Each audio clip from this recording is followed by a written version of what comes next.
हा एक लेख म्हणजे मला मी लिहिला आहे एका प्रसंगावर. त्याला मी नाव दिलं आहे फुकटचा ताप, बेदारी फुकटची. हा माझा लेख असा. एखादे वेळी काही प्रसंग असे घडून जातात की त्यामध्ये बाहेरच्यांचा काही संबंधही नसतो, पण ते अकारण त्यात गोवले जातात. त्यानंतर काही वेळेस असंही आढळून येते की त्या घटनेमध्ये जरी कोणी समाविष्ट असला तरी तो त्यात निर्दोष असतो, पण त्याच्या मागे दुखणे लागते. उदाहरणार्थ, गेल्या वर्षी जूनमध्ये अहमदाबाद ते लंडन या विमानाला झालेला अपघात. त्यामध्ये आपणास माहीतच आहे की तो कोणीतरी विश्वासकुमार रमेश नावाचा एकमेव प्रवासी बिचारा वाचला. त्याने विमानातून खाली उडी मारली आणि आपला जीव वाचवला. बाकीचे सगळे जळून खाक झाले.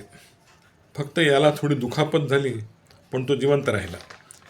आता हे असं दर्शवितं की त्याचे नशीब चांगले आणि बलवत्तर होते म्हणून तो वाचला.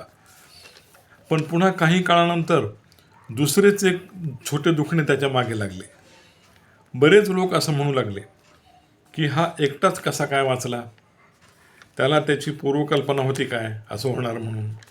आधी त्याचीच मेडिकल करून घ्या, नार्को टेस्ट करा त्या प्रवाशाची, तो वाचला हे थोडे संशयास्पद वाटते, काहीतरी काळेबेरे आहे, याचा त्यामध्ये हात असावा, वगैरे वगैरे अनेक आरोप त्याच्यावर केले गेले.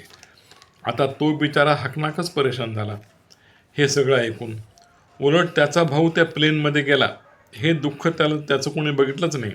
आहे की नाही फुकटचा ताप. असो, आता पुन्हा काही जण त्या पायलटला दोष देऊ लागले. पायलटने मुद्दामच हा अपघात घडवून आणला असे त्यांचे मत निघाले. आली का पंचायत. बिचारे दोघेही पायलट प्रवाशांना वाचवण्यासाठी त्यांनी आत्मसमर्पण केले, पण लोकांच्या टीकेतून ते देखील सुटले नाहीत. शेवटी तो एक काहीतरी ब्लॅक बॉक्स असतो म्हणे, ब्लॅक बॉक्स, तो चेक केला. त्याच्यावर मग सत्य उघडकीस आले.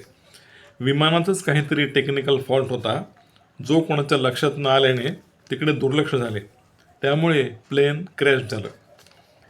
पण त्याआधी किती तर्क आणि चिकित्सा, हो ना.